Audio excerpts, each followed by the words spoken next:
Welcome to current affairs light YouTube channel. ఇవాళ మన క్లాస్లో రీసెంట్గా జరిగినటువంటి కరెంట్ అఫైర్స్లో ఇంపార్టెంట్ కాన్సెప్ట్ నేర్చుకుందామండి. మీకు కనుక మా ఛానల్లో ఉన్నటువంటి వీడియోస్ అండ్ ఎక్స్ప్లెనేషన్ నచ్చినట్లయితే మా ఛానల్ లైక్ చేయండి, షేర్ చేయండి అండ్ సబ్స్క్రైబ్ చేయండి. Welcome to current affairs light YouTube channel. ఇవాళ మన concept ancient eri tank network. So eri tank network అంటే ఏం లేదండి, ఇది మనకి తెలిసినటువంటిదే. ఏ విధంగా అంటే మనం తటాకాలు అంటాం. తటాకాలు, చెరువులు ఇటువంటివి ఎక్కడ ఉంటాయి మనకి పూర్వకాలం నుంచి ఎప్పుడు ఎక్కువగా గుడి దగ్గర అండ్ ఊరి చివర ప్రజలకి మనకి ఎండాకాలంలో అయినా ఏ కాలంలో అయినా నీటి సంరక్షణ చేయడానికి ఇంతకుముందు కాలంలో చెరువుల మీద తటాకాల మీద ఆధారపడుతూ ఉండేవాళ్ళు. అటువంటి టెక్నాలజీ అనమాట. ఎస్పెషల్లీ ఎక్కడంటే సౌత్ ఇండియా ప్రాంతంలో మనం ఈ తటాకాలు అనేవి ఎక్కువగా చూస్తుంటాం. తటాకాలు అంటే ఏం లేదు, గుడి దగ్గర కొలనులాగా వాటర్ స్టోరేజ్ అనేది మనం పూర్వకాలం నుంచే గుడి యొక్క ప్రాంగణంలో వాటర్ స్టోరేజ్ పెట్టేవాళ్ళు. దాంతోపాటు ఊరి చివర కూడా పెద్ద చెరువులాగా తటాకాల్లాగా మనకి వాటర్ స్టోరేజ్ అనేది మన పూర్వకాలం నుంచి ఇటువంటి స్టోరేజ్ నెట్వర్క్ అనేది మనం చూస్తూ ఉన్నాం అనమాట. అది కూడా మన సౌత్ ఇండియా ప్రాంతంలో ఎక్కువగా మనం చూస్తూ ఉంటాం. ఇటువంటిది ఎందుకు న్యూస్లో వచ్చింది, ఇరీ ట్యాంక్ నెట్వర్క్ అన్నారు. సో ఇరీ ట్యాంక్ నెట్వర్క్ అంటే ఏం లేదు, పురాతన కాలం నుంచి నీటిని స్టోర్ చేయడానికి వాడేటువంటి ఒక పద్ధతి. దాన్నే తటాకాలు అని మనం తెలుగులో చెప్పుకుంటూ ఉంటాం. వాటినే చెరువులుగా అలా కూడా చెప్పచ్చు. అండ్ ఈ ట్యాంక్స్ ఏవైతే ఉన్నాయో అవి ఎందుకోసం అంటే పురాతన కాలంలో మనకి వాగులు వంకలు లేకపోయినా సంవత్సరం అంతా కూడా పంటలు బాగా పండాలన్నా అండ్ ఊరిలో ఉన్నటువంటి అందరికీ కూడా నీటి లభ్యత కలగడం కోసం, అక్కడ ఉన్నటువంటి ప్రజల సంరక్షణ కోసం వాటర్ స్టోరేజ్ అనేది చేయడం ఎప్పటి నుంచో ఉన్నటువంటి ఒక వాటర్ స్టోరేజ్ టెక్నిక్ అనమాట. అంటే నీటిని నిల్వ చేయడానికి పురాతన కాలం నుంచి తీసుకున్నటువంటి ఒక పద్ధతి. అండ్ ఇది ఏంటంటే మనకి పురాతన కాలం నుంచి నీటిని నిల్వ చేసేటువంటి పద్ధతి.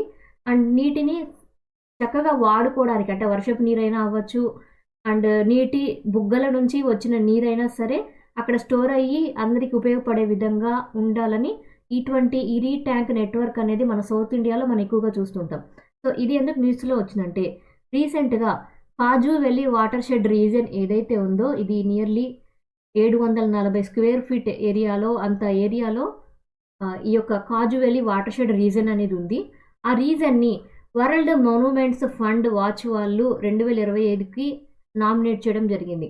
అండ్ ఇది ఏంటంటే వరల్డ్ మాన్యుమెంట్స్ ఫండ్ వాచ్ ఏదైతే ఉందో అది ప్రపంచం మొత్తం మీద కూడా పురాతన కాలం నుంచి ఇప్పటికీ ఏదైనా కట్టడాలైనా సంస్థలైనా లేదా ఇటువంటి టెక్నాలజీస్ అయినా ఏమన్నా ఇప్పటికీ మనకి ఉపయోగపడతాయి అనేటువంటిది గుర్తిస్తే, అంటే అవి మంచివి, మన భవిష్యత్తు కాలానికి కూడా ఇటువంటి నాలెడ్జ్ మనం తీసుకోవాలి. అంటే ఇక్కడ మనం అర్థం చేసుకోవాలి ఏంటంటే ఇటువంటి వాటర్ స్టోరేజ్ టెక్నాలజీ అనేది మన పురాతన కాలం నుంచి వాడుతున్నారు. అది మన ఫ్యూచర్ జనరేషన్స్ కూడా ఉపయోగపడుతుంది. ఇటువంటి నాలెడ్జ్ టెక్నాలజీ అనేది మన ఫ్యూచర్ జనరేషన్కి మంచిది అని నమ్మి ఈ వరల్డ్ మాన్యుమెంట్స్ ఫండ్ వాచ్ వాళ్ళు ప్రపంచవ్యాప్తంగా చాలా దేశాల్లో నియర్లీ 112 దేశాల్లో కూడా చెక్ చేస్తూ ఉన్నారన్నమాట. చెక్ చేస్తున్నప్పుడు మన దేశంలో కాజు వ్యాలీ వాటర్ షెడ్ రీజన్ ఏదైతే ఉందో ఆ ప్రాంతం ఏదైతే ఉందో దాన్ని కూడా అక్కడ ఉన్నటువంటి ఇరీ నెట్వర్క్ వాటర్ స్టోరేజ్ నెట్వర్క్ ఏదైతే ఉందో దాన్ని నామినేషన్గా తీసుకొని రావడం జరిగింది 2025 ప్రోగ్రామ్ కింద. So world monuments fund watch మన దేశంలో ఏ ప్రాంతాన్ని ఏ యొక్క విషయాన్ని గుర్తించిందంటే కాజు వ్యాలీ వాటర్ షెడ్ రీజన్ని గుర్తించింది.